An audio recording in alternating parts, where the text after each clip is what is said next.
Hola, buenas noches. Buenas noches, doctor. Muy bien.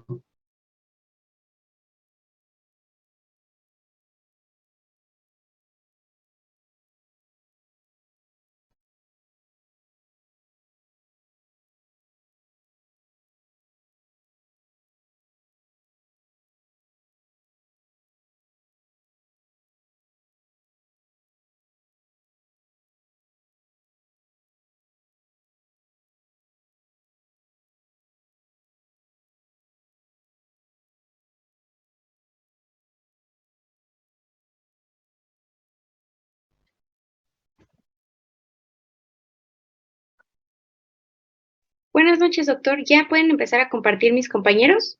Ya, como no, sí, ya comenzamos. Entre más temprano, vamos más temprano. Ah, ok. Gracias, doctor.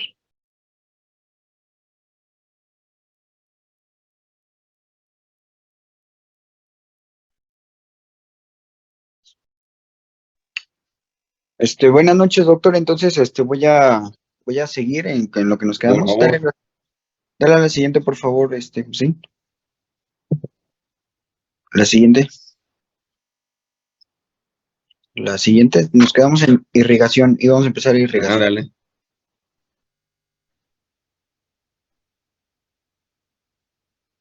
La siguiente.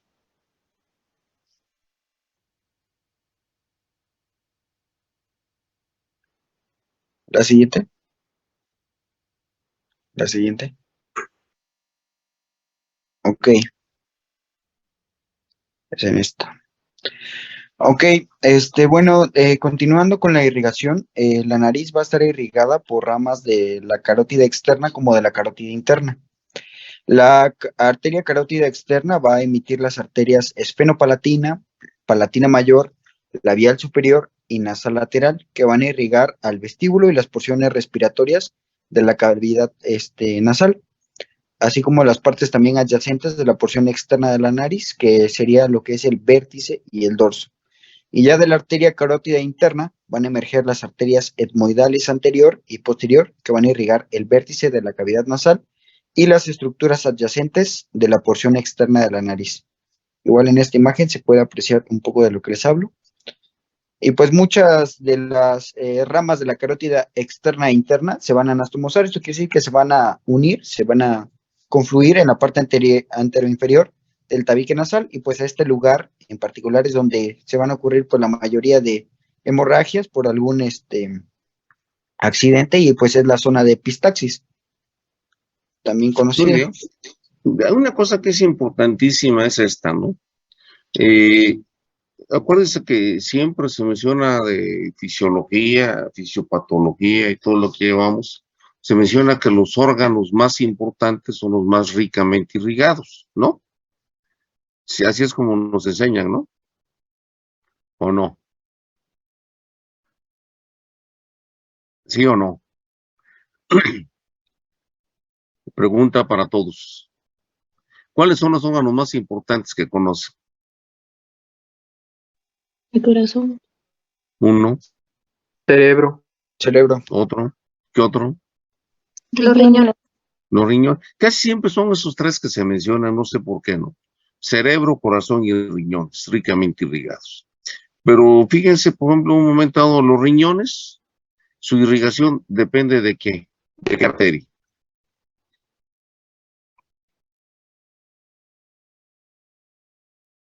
¿Cuál es la arteria que irriga los riñones?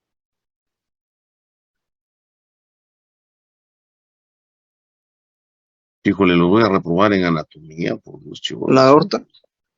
Bueno, la aorta, pero la rama de la aorta, ¿qué? ¿Cuál colateral de la aorta es la que da irrigación a los riñones? La arteria renal. Pero la arteria renal, ¿no? Pues es la renal, es única arteria, ¿no? ¿Y qué pasa si esa arteria se tapa, o se bloquea, o se lesiona? Pues se mueren los riñones, ¿no? O sea, puntos quedan sin irrigación. Hasta ahí llegaron los riñones. ¿Y qué pasa con la corona, con las coronarias de corazón si se tapan? ¿Qué ocasiona que se tape una de las coronarias del corazón?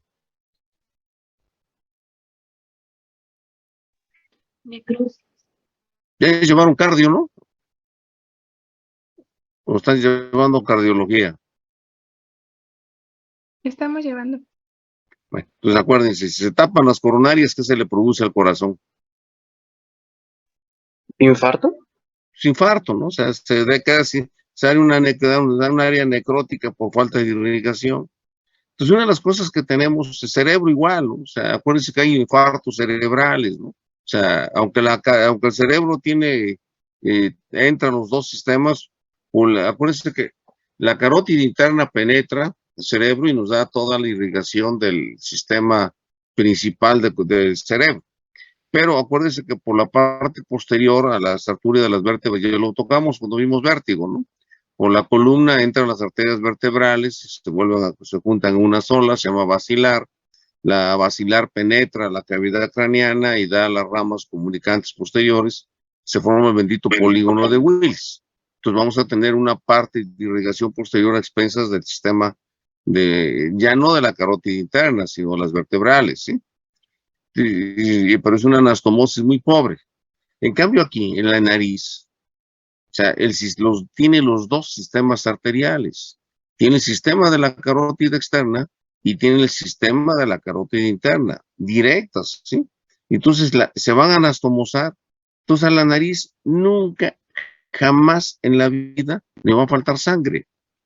Y nunca van a escuchar ustedes hablar de infartos en el área nasal, por la enorme cantidad de anastomosis que se llegan a presentar entre el sistema de la carótida externa y el sistema de la carótida interna.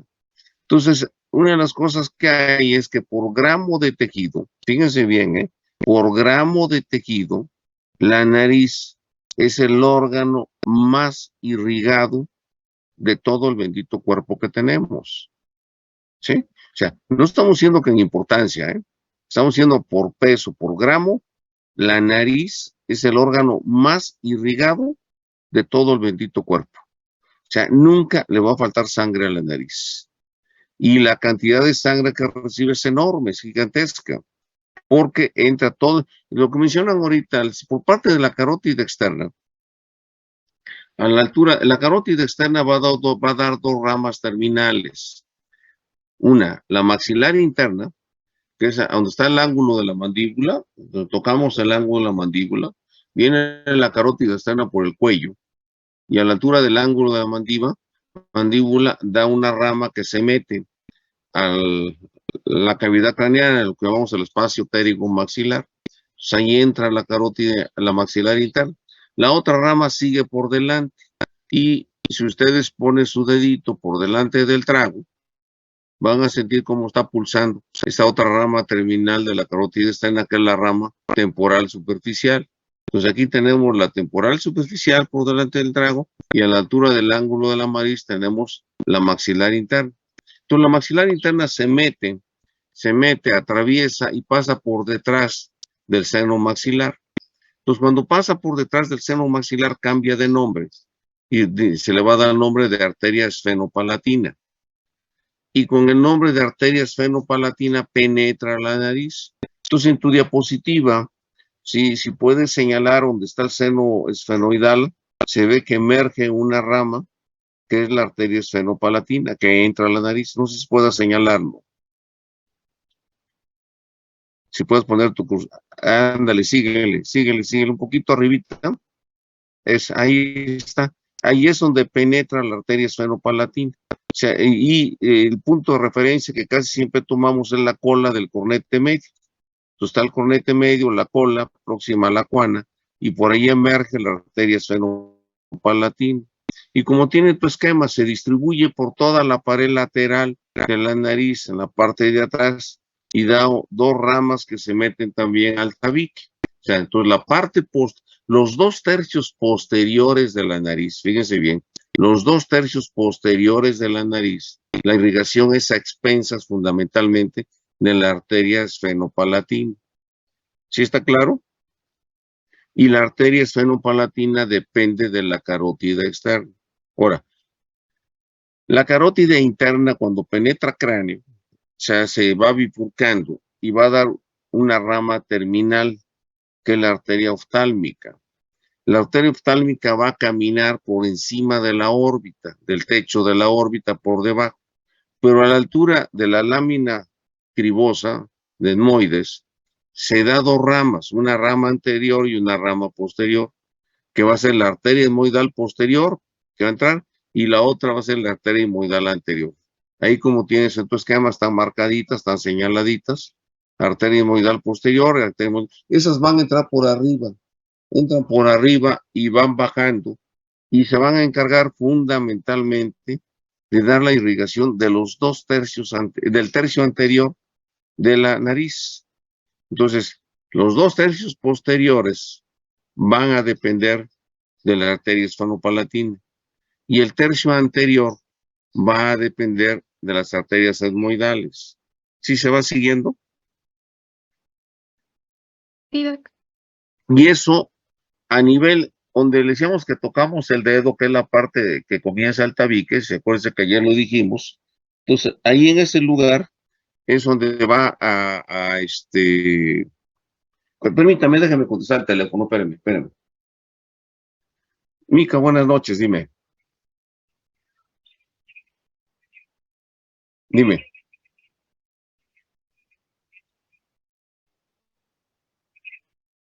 Mica, no estoy yendo al hospital. Ah, sí, como no, no hay problema, llévalo al consultorio, no hay problema y lo vemos. Estoy llegando a las 11 de la mañana al consultorio.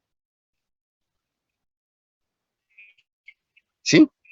Claro que sí, Mica, no faltaba más. Ándale, hasta luego. Gracias. Perdón, disculpen la interrupción, pues está llamando. Entonces, si ustedes mismos ven el esquema, o sea, toda la circulación de la cara, o sea, la que da irrigación de colaterales externas es la carótida externa, no nos vamos a meter en eso. Pero tenemos toda la irrigación de la carótida externa, o sea, tenemos de las tiroideas, superior, la tiroidea inferior, superior, la lingual, la facial, o sea, la orbicular. Entonces, todo ese tipo de ramas van entrando y van ascendiendo y van dando ramas anastomóticas con sistema de irrigación de la nariz. Y a la altura de donde tenemos el dedo, metemos y sentimos el tabique, en ese lugar se anastomosan los dos sistemas arteriales. El de la carótida externa y el de la carótida interna se anastomosan, forman una maraña anastomótica tremenda, que es lo que se llama el plexo de Kieselbach. Además, es pregunta de examen. Digo, ya, para que no saquen otra vez las calificaciones que sacar. O sea, el plexo de Kieselbach es el sitio donde se anastomosan la carótida interna con la carótida externa, y lo que siempre se dice, está accesible al dedo. O sea, donde metemos el dedo y tocamos el tabique, ahí es donde está el plexo de Kieselbach. Y entonces ahí la nariz recibe sangre de todos los sistemas, la palatina ascendente, la faringe ascendente, la orbicular de los labios, parte de las ramas del facial, o sea, se meten y se anastomosan en toda esa área. Entonces, pueden decir ustedes que a la nariz jamás, de los jamases, le va a faltar sangre. Ahora, una preguntota. ¿Por qué piensan que a la nariz reciba tanta sangre? Es para acalentar el aire que entra. Una parte, pero ¿por qué?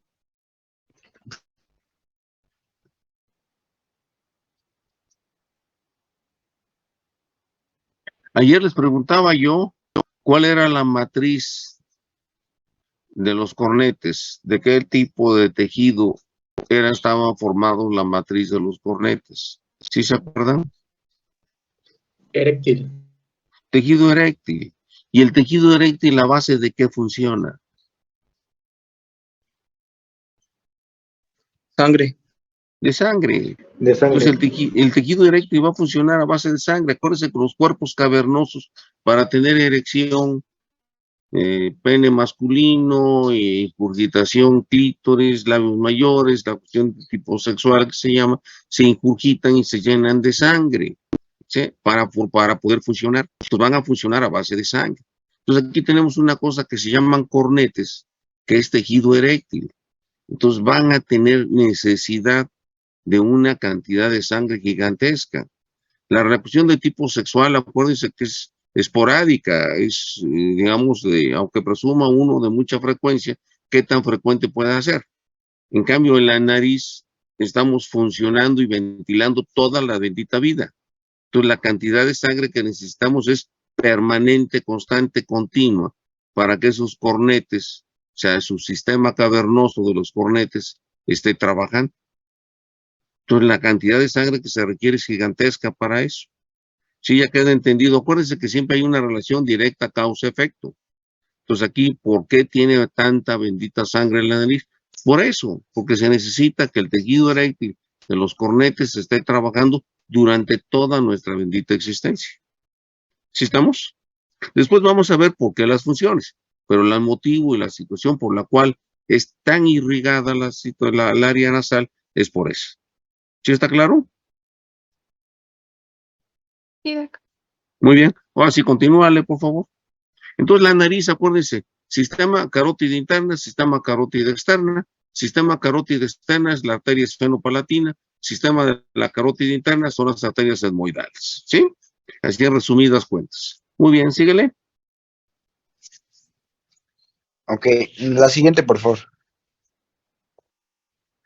Ok, vamos a ver la inervación. Y pues la nariz va a estar inervada por tres nervios craneales. Primero, el olfato es proporcionado por el nervio olfatorio, que es el primer par craneal. La sensibilidad general va a ser transportada por el nervio trigémino, que es el quinto par craneal. Y las glándulas serosas de la mucosa nasal que van a lubricar las paredes nasales van a ser inervadas por las fibras parasimpáticas del nervio facial, que va a ser el séptimo par craneal. Y la inervación simpática viene de la médula espinal a nivel de T1 y va a estar destinada a la regulación del flujo sanguíneo a través de la mucosa. Hay una cosa que se llama el plexo cervical, que es el nervio simpático, la generación del simpático. Entonces, el plexo cervical es eminentemente simpático. Entonces, vamos a tener la inervación del nervio simpático, del área simpática. Acuérdense que tanto simpático como parasimpático es involuntario, es parte del sistema nervioso autónomo. Entonces, son inervaciones autónomas involuntarias. ¿Sí? ¿Sí está queda claro eso? O sea, sobre el sistema simpático, sobre los vasos sanguíneos, ¿qué efectos tiene? Eso lo tienen que haber visto en fisiología y en fisiopatología. Una estimulación simpática sobre los vasos, ¿qué efecto tiene?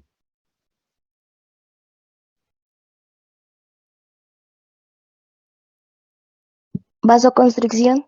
Sí, va a ser vasoconstricción. Entonces va a ser una vasoconstricción. Fundamentalmente va a haber vasoconstricción. ¿Eso qué significa? Pues que disminuye el flujo sanguíneo, un momento, pero al mismo tiempo aumenta la frecuencia cardíaca y eso aumenta el flujo sanguíneo también. O sea, es sistemas que aumenta la irrigación. Entonces, el sistema parasimpático va a darnos vasoconstricción con aumento del flujo sanguíneo por aumento en la frecuencia cardíaca.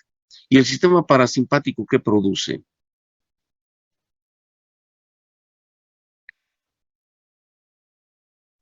Vasodilatación. Vasodilatación, se va a abrir, o sea, nos regresamos otra vez, bueno, vamos a ver la fisiología después, pero acuérdense que son sistemas encontrados, son funciones encontradas, simpática, parasimpática. Entonces tenemos las dos inervaciones, la nariz, tenemos la inervación simpática y parasimpática. Y por otro lado tenemos la inervación de sensibilidad que va a estar dada por el trigémino. O sea, ¿quién no ha recibido? Ahora sí que no los veo, pero a ver alguien que diga que nunca ha recibido un golpecito en la nariz. Y es doloroso, ¿no? Y lo hace llorar a uno y se lagrimea y siente uno como hasta le dan ganas de llorar a veces del golpecito en la nariz. ¿Por qué? Porque la sensibilidad de nariz es tremendamente importante. Entonces, la nariz es un órgano que llamamos reflexogénico, a decir basta. O sea, regula enormidad de reflejos, o sea, por el tipo de inervación que tiene. Muy bien, sígale. Ok, la siguiente, por favor.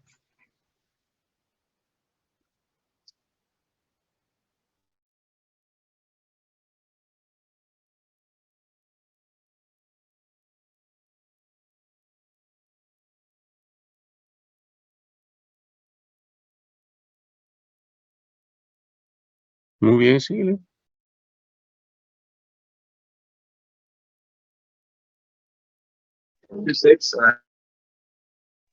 Sí, un momento, mi compañero Irving Oh, buenas ya. tardes.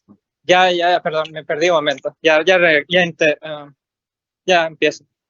Bueno, yo les voy a hablar sobre la fisiología. ¿Sí se escucha bien? A ver, antes de que continúes, o sea, acuérdese, estamos hablando de la nariz, acuérdense que forma la parte más, más anterior y la primera parte de lo que sería el sistema respiratorio superior, el aparato respiratorio. Y les decía a ustedes que de la parte de la columela que sentimos, que es la piel que tocamos y sentimos total tabique, entonces a partir del tabique para atrás, estamos hablando de epitelio respiratorio.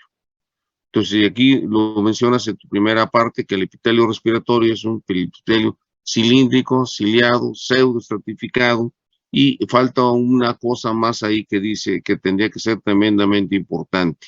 Aparte de ser cilíndrico, ciliado, es pseudoestratificado, ¿qué cosa más tiene ese epitelio respiratorio? Con presencia de células caliciformes. Sí, la presencia de células caliciformes. ¿Y qué es lo que producen las células caliciformes? Son productoras de moco. Son las productoras de moco.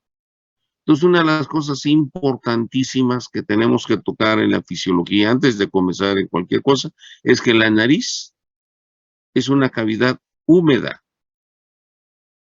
¿Por qué? Por la producción de moco que tenemos. O sea, a partir del tabique, del septum que está aquí, para adentro, la nariz debe ser una superficie húmeda. La característica del epitelio pseudoestratificado ciliado, o sea, el epitelio respiratorio, es que es un epitelio productor de moco. Entonces vamos a estar produciendo moco en la nariz. Ustedes ya están llevando neumo, ¿no? Sí, doctor. Sí, así es, doctor. Y ya hablaron sobre eso de la producción de moco del epitelio respiratorio.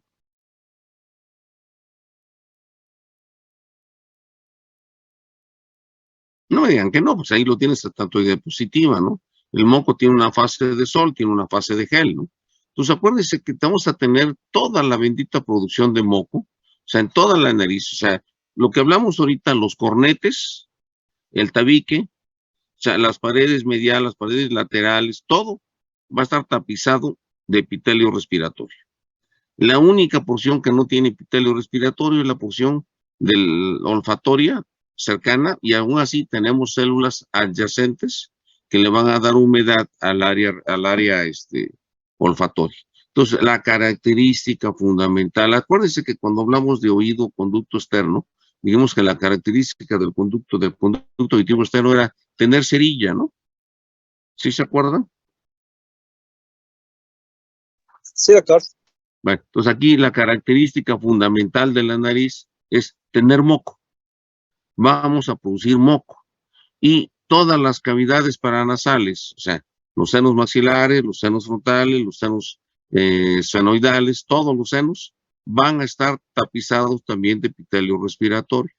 Entonces van a ser cavidades productoras de moco, que es una de las cosas más importantes que tenemos que entender, que vamos a tener. Yo casi siempre que estamos presenciales digo que los que son muy asquerosos, que acuérdense que hay gente que es así muy quisquillosa en su aseo, pues estamos produciendo moco toda la vida.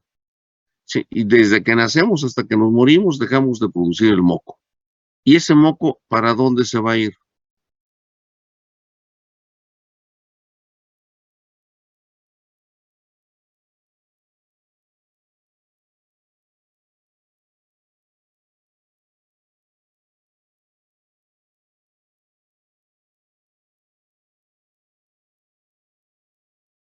Ahora sí, preguntota, ¿para dónde se va el moco que estamos produciendo?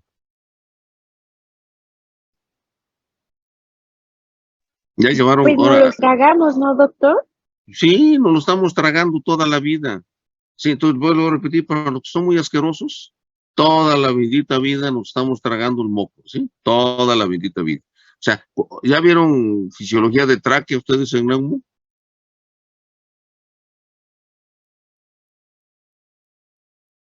¿Sí o no?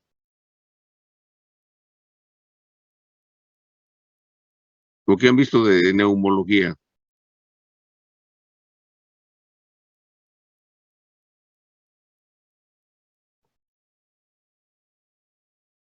Que luego les pregunto y dicen que no. Se acuérdense que la tráquea produce moco. ¿Y a dónde va a parar ese moco que producimos en la tráquea?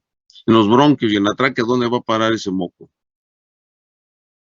Epitelio respiratorio, ¿dónde va a parar ese moco?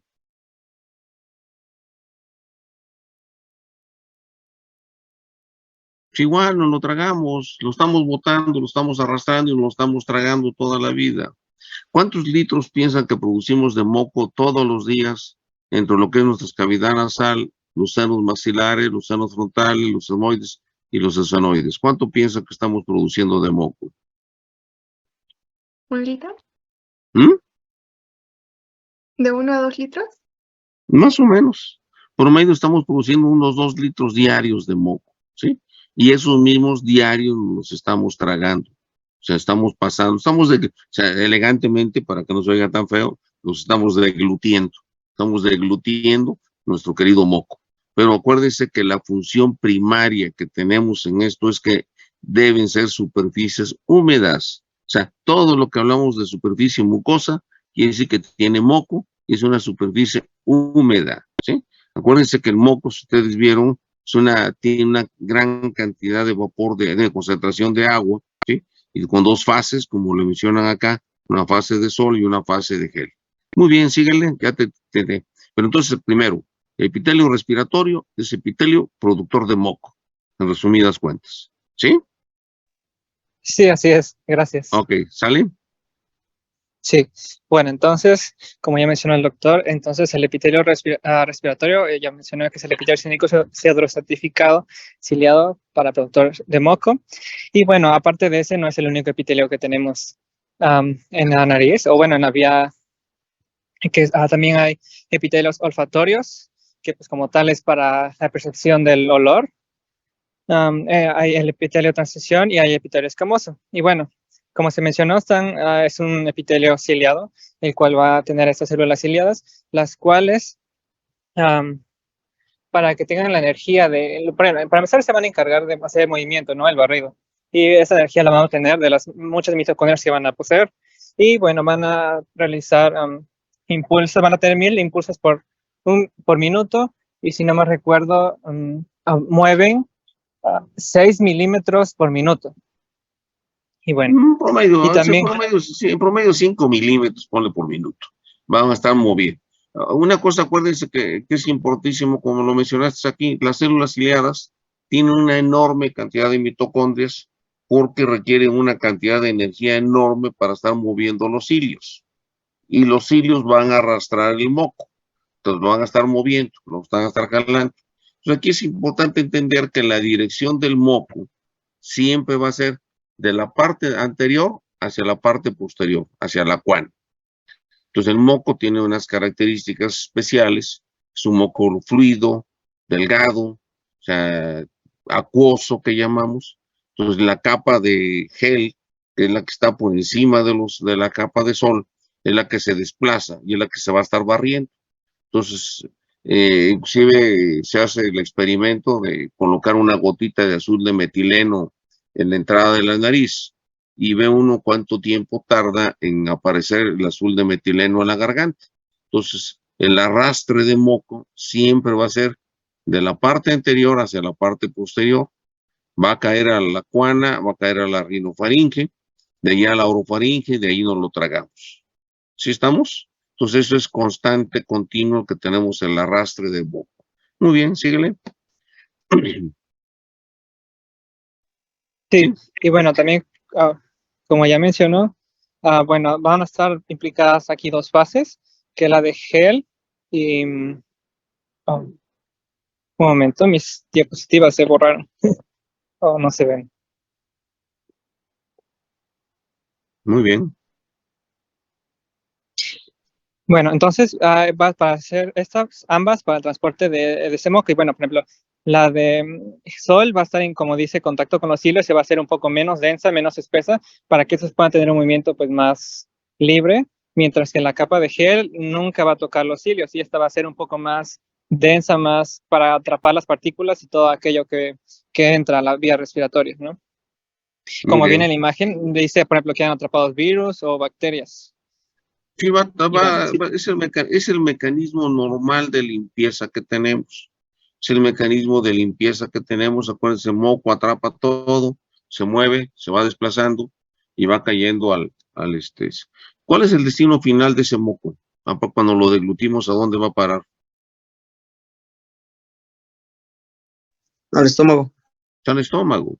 Y entonces ahí todas las enzimas digestivas se van a encargar de digerir el moco que nos estamos tragando toda la vida y va a ser el mecanismo de limpieza que tenemos.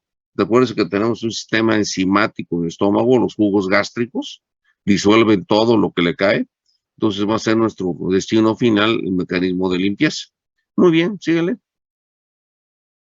Sí, gracias. Siguiente, por favor.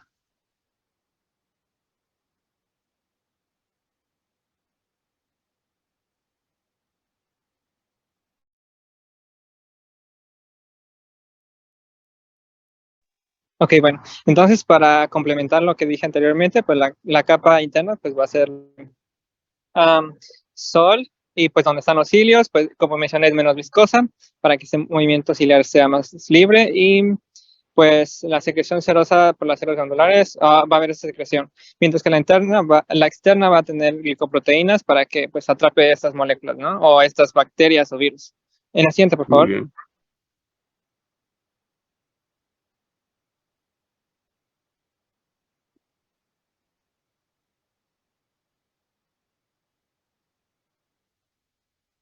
Bueno, entonces, estas partículas que van a ser inhaladas, en el libro refiere que se van a eliminar entre 25 a 30 minutos después. Y como mencionó Julio hace rato también, el epitelio olfatorio va a pertenecer a la nariz en la parte superior, y este va a estar conducido o inervado por el par craneal 1, que es el olfatorio, ¿no? Y este se va a ubicar como en la imagen que puso él, en esta zona más o menos, como igual mencionó el doctor, que es para que está cerca del cráneo, ¿no? O sea, para que pueda hacer una conducción más Está pegado a la lámina cribosa. Sí. Ok, bueno. Y bueno, en el caso de una ausencia de una buena ventilación, o no va a haber un acondicionamiento correcto, y pues va a haber una ausencia de estos reflejos nasopulmonares. Y bueno, refiere que el aire pues va a entrar primero por las fosas nasales, por las narinas, ¿no? De ahí se va a la zona vulvar para que sea como repartido, por así decirlo. Y de ahí en los cornetes va a ocurrir lo que es el ciclo nasal, que va a estar inervado por el sistema nervioso autónomo, y va a tener, refiere al libro, que una duración de entre 2 a 6 horas. Bien. Siguiente, por favor.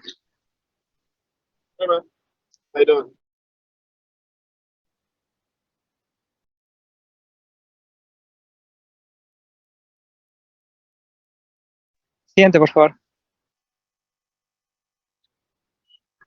Eso. Ok, bueno, aquí les puse una imagen que encontré en un PDF que involucra o que menciona cómo va a ser esta repartición o esta distribución del aire inhalado. Y bueno, refiere que, por ejemplo, donde están las flechitas o flechitas más gruesas, aquí va a haber va a ser un aire como que más fuerte, debido a que, por ejemplo, dice que la entrada de aire no es constante, no es pues sí, por así decirlo, constante, porque si no, ¿cómo puedo decir? No turbulenta, sí. Entonces, no tocaría como tal en todas las zonas del epitelio, y pues no podría darse el mecanismo bien. Entonces, por lo cual, tiene que hacerse turbulento en ciertas zonas para que haya un mayor contacto con el epitelio, y pues se pueda hacer, pues, tanto la recolección de partículas y para la olfacción, ¿no? Y bueno, refiere que, por ejemplo, en esa zona que está marcada con las más grandes, más gruesas, va a ser más fuerte y más turbulento, mientras que en los demás va a ser un poco más débil, ¿no? Y bueno, refiere que las funciones de la nariz, bueno, las principales... Pero antes que termines, ustedes se han fijado, o sea, todos nosotros, o sea, convivimos y todos, pues tenemos una forma diferente de la nariz, o sea, cada quien tiene su fenotipo que va a dar la configuración directa a la cara. O sea, en términos generales, desde el punto de vista de evolución de la especie, ¿sí? Ustedes que acuérdense que somos el producto de miles de años de evolución hasta que llegamos a la etapa final. Clásicamente se clasifican tres tipos de nariz. La nariz, o sea, ustedes quieren la raza negra, conocemos directamente todos. ¿Cómo es la nariz de la raza negra, típicamente?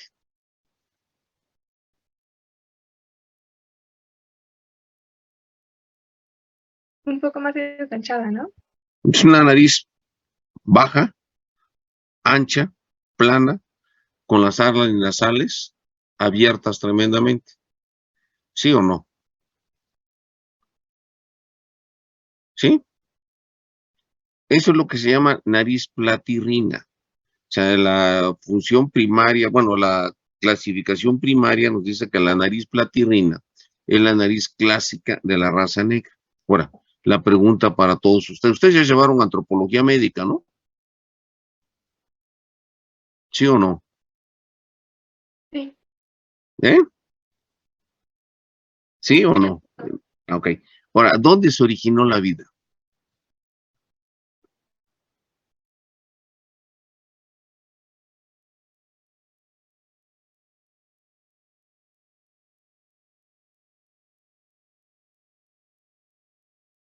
Una preguntota rápida. ¿Dónde se originó la vida? ¿Dónde coinciden todos los que han estudiado esto, se han metido y nos lo meten en los textos? Todo? ¿Dónde se originó la vida? En África, Pues en África, ¿no? ¿Y cuál es el tipo de clima que predomina en África? calurosa, Calurosa, seca, desértica, ¿sí? O sea, y la vida de esos cuates cuando empezaron a vivir por allá, pues era una vida de andar cazando, recorriendo distancias, de esfuerzo físico intenso, trabajo, carga, todo lo que tenían que hacer. Entonces, una nariz, fíjense bien, es una nariz hecha para soportar cargas, esfuerzos intensos y sostenidos. ¿Sí estamos? Ahora, otra vez en la antropología médica, se supone que se originó en África, pasaron a través de Oriente Medio, migraron y entran al continente euroasiático, Asia, Europa. Se dividen en dos grandes bloques. Uno se va para Europa, hacia el norte de Europa, ¿ya? Y en el norte de Europa, en el centro y norte de Europa, ¿qué tipo de clima predomina?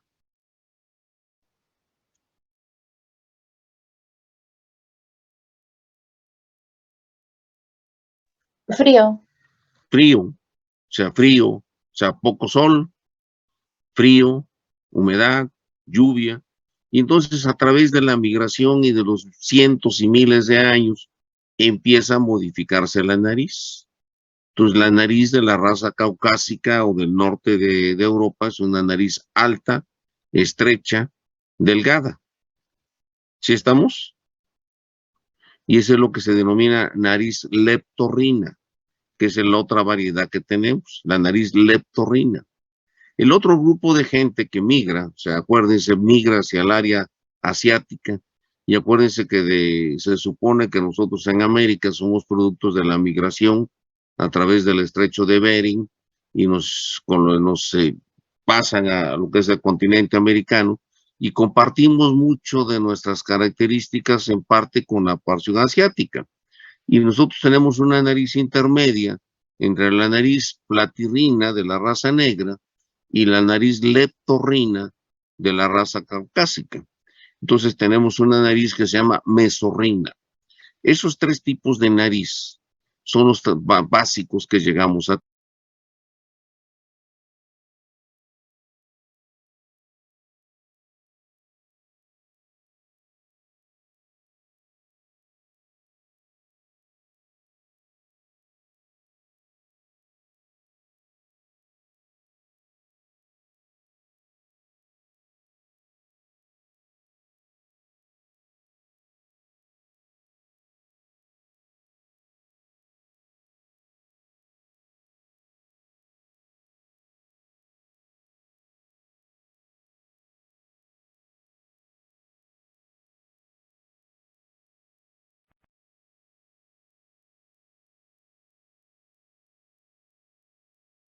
Ya estamos conectados otra vez. Sí, doctor. Ya Bueno, está. entonces, acuérdense, entonces hay tres tipos básicos de nariz: la nariz platirrina, la nariz leptorrina y nosotros que quedamos en medio, quedamos una nariz mesorrina.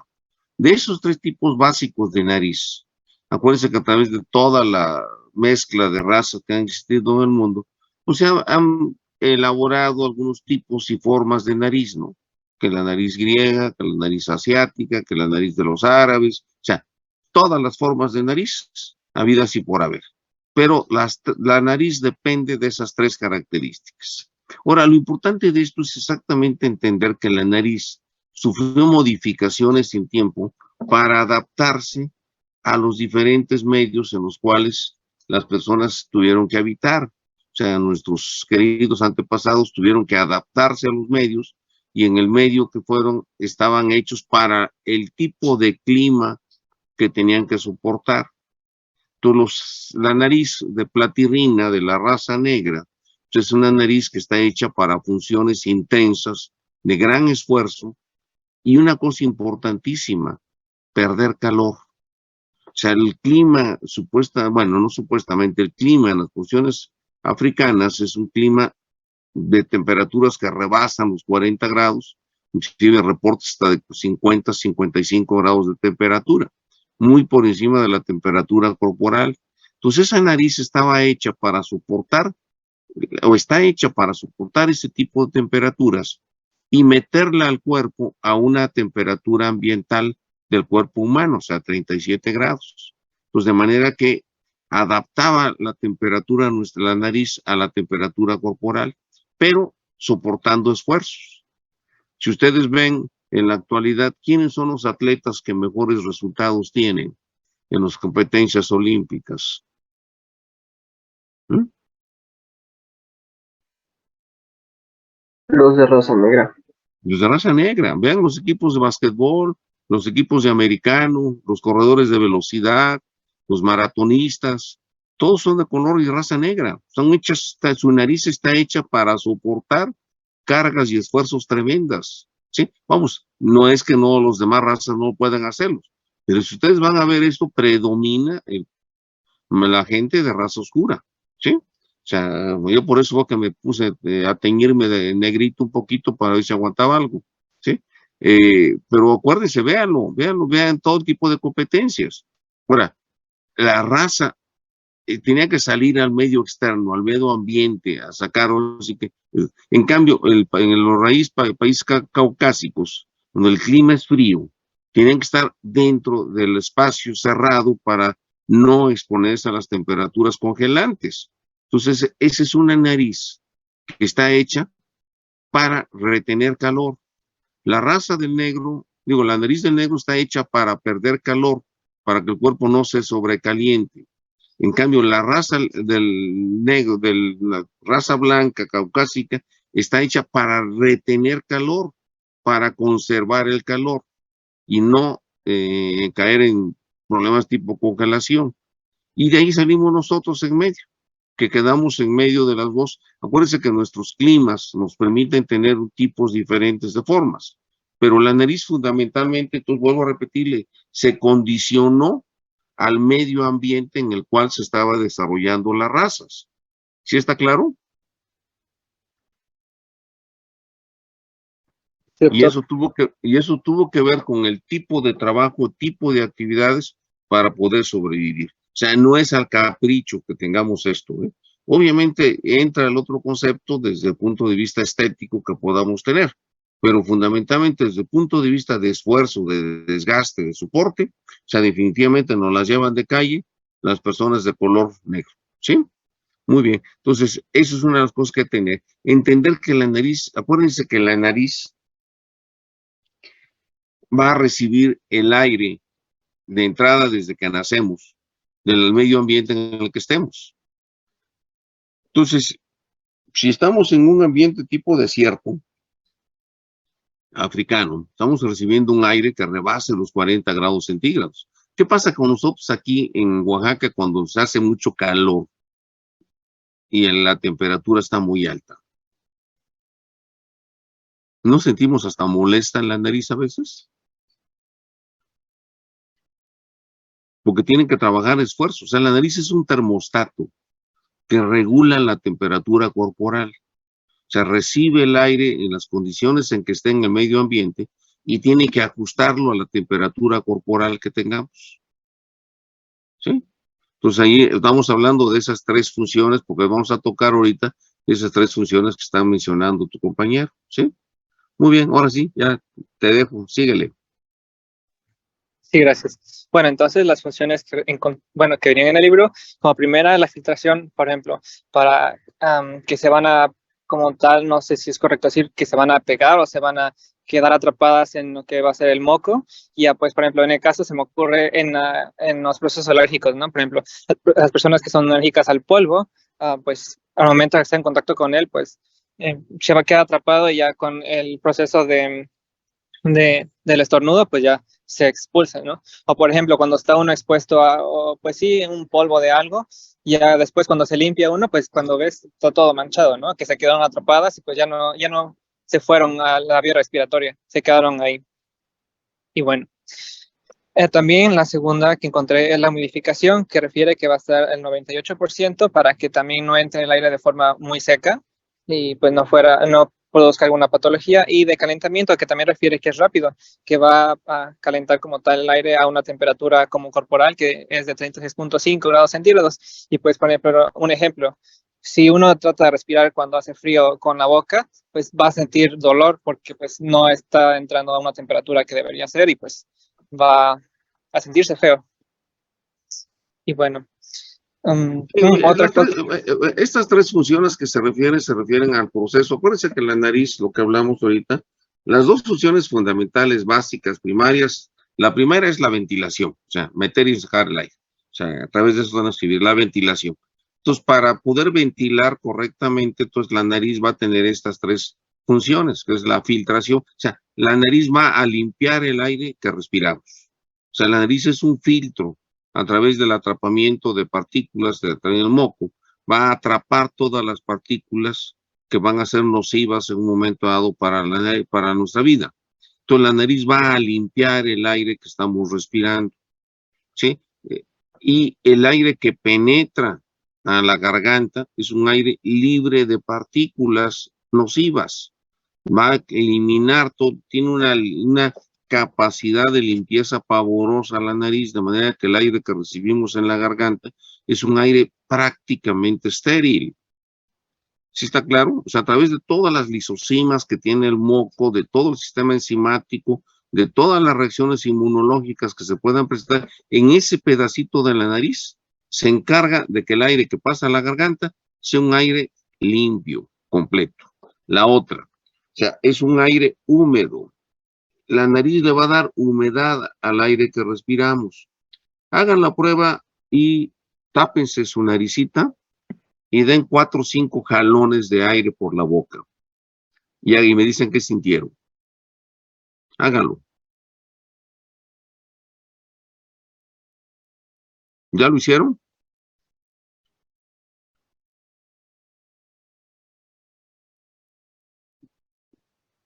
¿Ya lo hicieron? Sí, doctor. Bueno, entonces ¿no sintieron que se resecó la garganta al estar respirando Sí, por la boca? Bueno, entonces es un ejemplo más clásico, ¿sí? La boca no está hecha ni está condicionada para darle humedad al aire. Entonces, si respiramos con la boca, vamos a tener permanentemente la sensación de resequedad en garganta, porque el aire al penetrar le va a robar humedad a la superficie mucosa de la garganta, de la orofaringe. Entonces vamos a tener una de las cosas que se queja la gente cuando respira por la boca, es la resequedad constante continua que tiene, porque no le va a dar humedad el aire que respiramos. ¿Se han fijado ustedes en los hospitales cuando se le aplica oxígeno a un paciente? ¿Se han fijado si se le aplica directamente el oxígeno o pasa a través de un frasco burbujeador? ¿Sí los han visto en los hospitales? Ya han ido a hospitales, están yendo a sus prácticas clínicas ahorita. Y se han visto que el oxígeno se le tiene que poner agua, humedad. O sea, el oxígeno tiene que humidificarse para que pueda ser administrado y no reseque y queme las mucosas, ¿sí?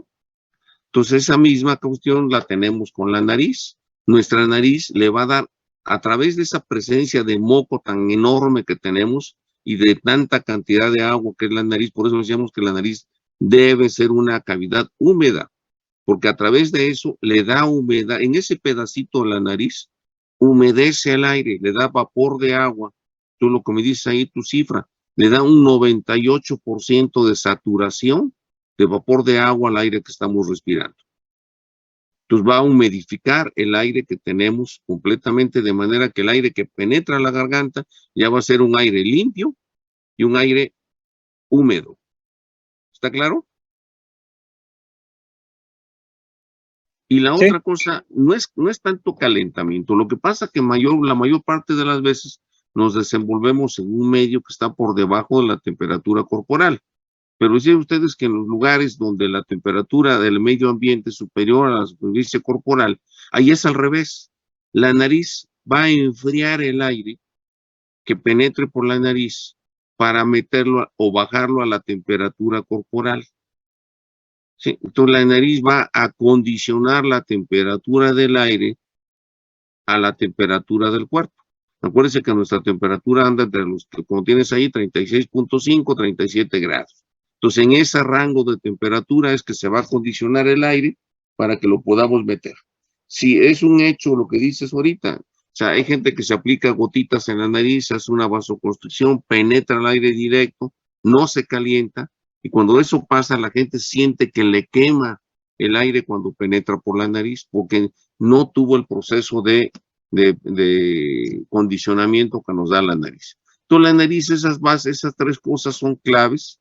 Va a limpiar el aire, lo va a humedecer y lo va a condicionar a la temperatura corporal. La mayor parte de las veces calentándolo, porque el aire de la temperatura del medio ambiente está por debajo de la temperatura corporal. ¿Sí está claro? Una prueba que hace uno muy efecto, en el dorso de la nariz, saquen el aire y échenlo sobre el dorso de la nariz. Digo, sobre el dorso de la mano. Háganlo. ¿Ya lo hicieron?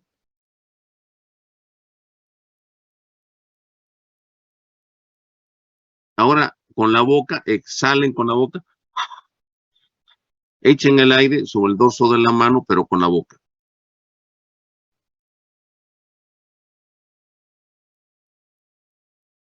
¿Ya lo hicieron?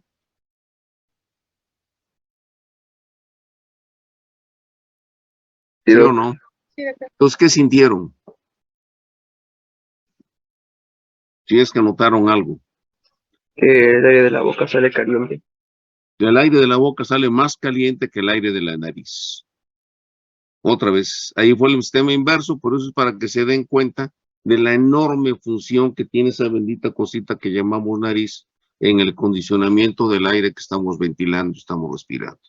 Y que obviamente eso se pierde cuando el paciente es un respirador oral, que es un respirador que está jalando aire por la boca. ¿Sí? ¿Sí estamos? Sí, doctor. Muy bien. Creo que aquí ya completamos la hora, ¿verdad? Sí, bueno, no, todavía falta 5 minutos. A ver, síguele. ¿Alguna pregunta, alguna duda de esto? No, doctor. Ok. Ahora, ¿cómo piensan que se lleve todo esto de filtración, modificación, calentamiento? ¿Vas a tocar lo del ciclo nasal o ya no lo vas a tocar? Sí, en 2 diapositivas adelante. Ah, bueno, perfecto. Síguele, entonces síguele, adelante. Muy bien, síguele. Sí, gracias.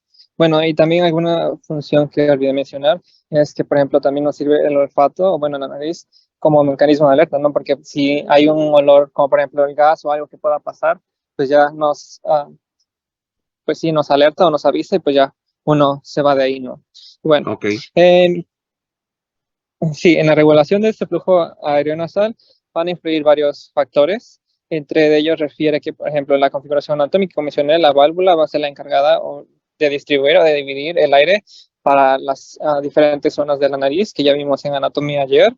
También, bueno, va a incluir la movilidad de alas nasales y pues como tal la válvula, algunos fenómenos vasomotores, y este proceso refiere que es de 6 a 8 litros por minuto y puede llegar hasta 60 litros por minuto. Y aquí está lo que no me acordaba hace rato del flujo, que hay dos tipos, laminar y turbulento, que si es laminar, pues no va a llegar a tener contacto con todas las superficies, y tiene que ser un poco turbulento para que tenga un buen contacto y pues se complete como proceso. Bien. Siguiente, por favor.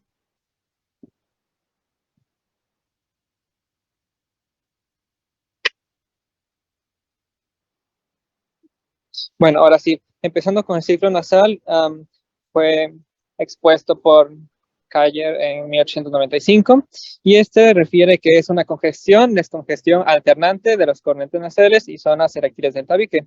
Y bueno, puse la imagen en la cual, por ejemplo, refiere que en la imagen A es donde va a iniciar en la respiración. Las narinas van a estar en su tamaño como normal, y pues el flujo en los alvéolos pues va a estar como que va a estar listo para que entre el aire, ¿no? En el proceso B es cuando ya empieza la respiración, o la inspiración, mejor dicho, donde las narinas van a hacerse más pequeñas para que este aire pueda fluir mejor, y pues el alvéolo se empieza a llenar de aire.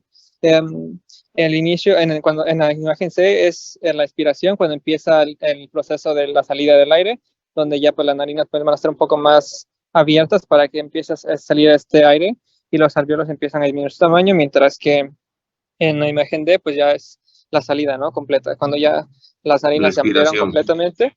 Ajá. Y pues ya el alvéolo pues expulsó todo ese aire que va a tener contenido. Y bueno, refiere que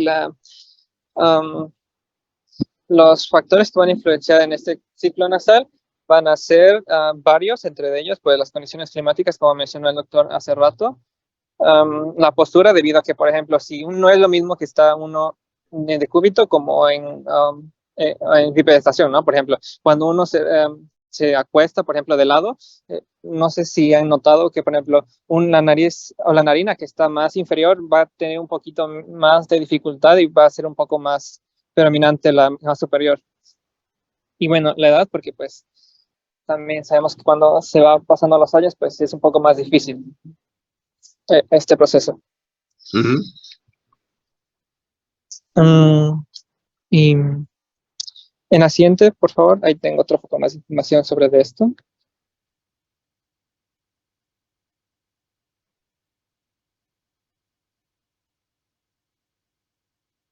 Bueno, igual aquí otras variables, pues como menciona la postura. Y pues el ejercicio, porque pues no es lo mismo, la misma respiración que va a ser en cuando una persona que cuando una persona está haciendo ejercicio, que está hiperventilando. Bien. Siguiente, por favor.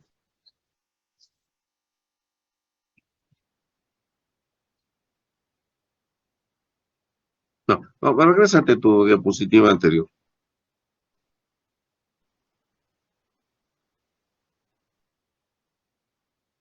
La otra, la anterior.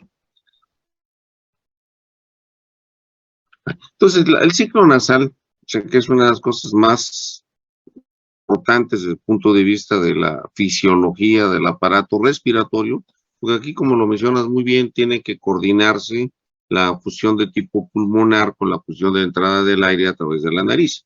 Acuérdense, el destino final del aire que estamos metiendo por la nariz son nuestros pulmones, o sea, el cambio gaseoso que se va a tener que generar. Obviamente que eso es una cosa muy importante. Bueno, ciclo nasal se refiere a que la nariz, fíjense bien, la nariz nunca respira parejo los dos lados de la nariz. Siempre vamos a tener un lado que esté más permeable y el otro menos permeable. O sea, en otras palabras, respiramos mejor por un lado y el otro lo vamos a sentir un poco tapado. No obstruido, menos tapado. O sea, vamos a meter mejor aire de un lado que del otro. Y eso es cambiante. 4 a 6 horas después, como lo mencionaron, el lado que estaba tapadito se va a destapar, va a respirar mejor, va a ventilar mejor, y el que estaba ventilando mejor se va a obstruir. Ahora, hagan lo siguiente. Tápense un hoyito de la nariz bien tapado y jalen aire sabroso, fuerte, con ganas. Háganlo.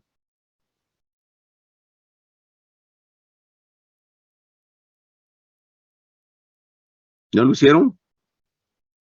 Ahora cambien de hoyito, cambien al otro lado, tápense el otro lado y hagan la misma maniobra. ¿Ya? Y que díganme qué sintieron.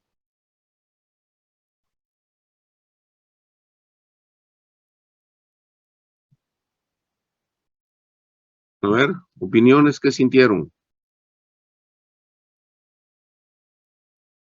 Con uno respiraba mejor que con el otro orificio. Sí, siempre va a ser esa la situación. Siempre vamos a estar ventilando más de un lado y menos del otro lado. Y esa va a ser la situación cambiante. 4 o 6 horas después va a cambiar. De un lado, el lado que estaba respirando, ventilando menos, va a ventilar más, y el que estaba ventilando más, va a ventilar menos. Y eso es lo normal que tenemos desde que nacemos hasta que nos morimos, jóvenes. Entonces, una de las cosas que a ver luego llegan a preguntar, oiga, se me tapó un lado y el otro lado, jale. Y luego al ratito se me cambió. Eso es total y completamente normal. A eso es a lo que le llamamos ciclo nasal. Fíjense bien, y eso está dado a expensas de los benditos cornetes. Los cornetes de un lado se van a ingurgitar, se van a llenar de sangre, se van a poner grandotes.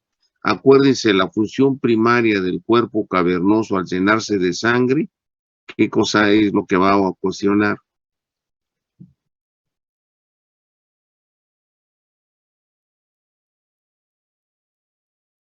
¿Qué le va a pasar a un órgano que tiene cuerpos cavernosos cuando se llena de sangre? ¿Qué le pasa? Se pone eréctil. No, pues sí, pues se pone eréctil, pero ¿qué le pasa?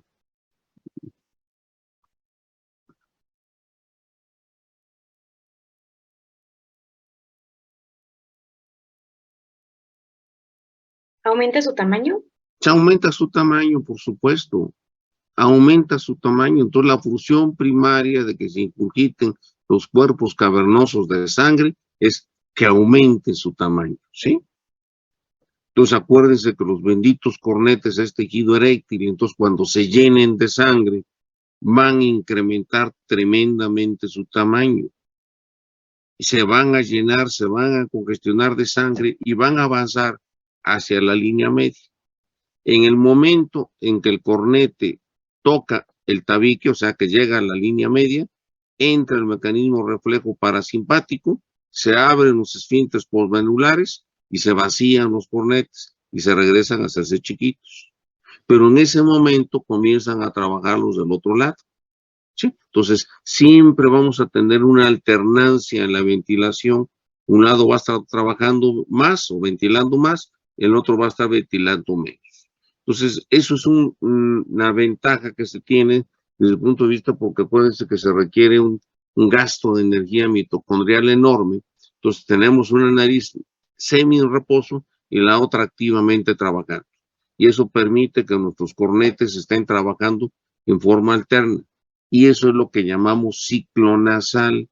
Ahora, fíjense bien una cosa que es tremendamente importante y va de la mano con el ciclo nasal. Es una cosa que llamamos la resistencia a la entrada de aire. Si tenemos la nariz con unos cornetotes grandototes de un lado y una nariz con los cornetes chiquitos del otro lado, ¿de qué lado vamos a meter con más facilidad el aire?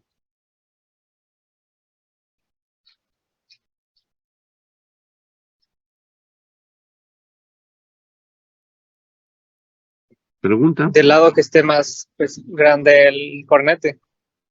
¿Por qué?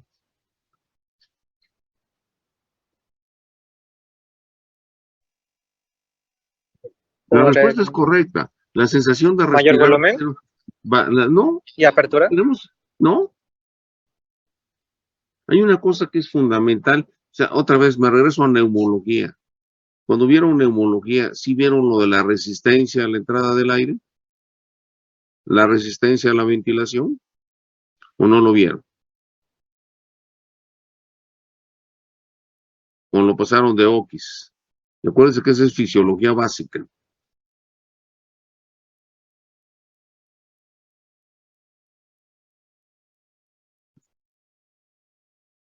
Ya son las 9. ¿Tienen clase?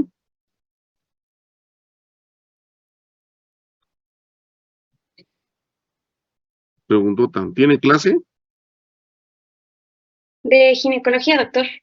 Bueno, entonces aquí le paramos hoy y continuamos con esto mañana. ¿Sale? O sea, no puedo ir mañana, todavía no siento, o sea, todavía no me dan luz verde de poder agarrar el volante. Entonces yo creo que el jueves sí ya nos vemos, ¿sí? Pero mañana todavía continuamos con esto, por acá, por favor. ¿Sí? Sí, doctor. Está bien. Entonces nos vemos mañana. Sí, está bien, Descansen, doctor. jóvenes. Hasta mañana. Cuídense, doctor. Hasta mañana. Todavía, Doc. Con cuidado, Está bien, gracias. Gracias, doctor.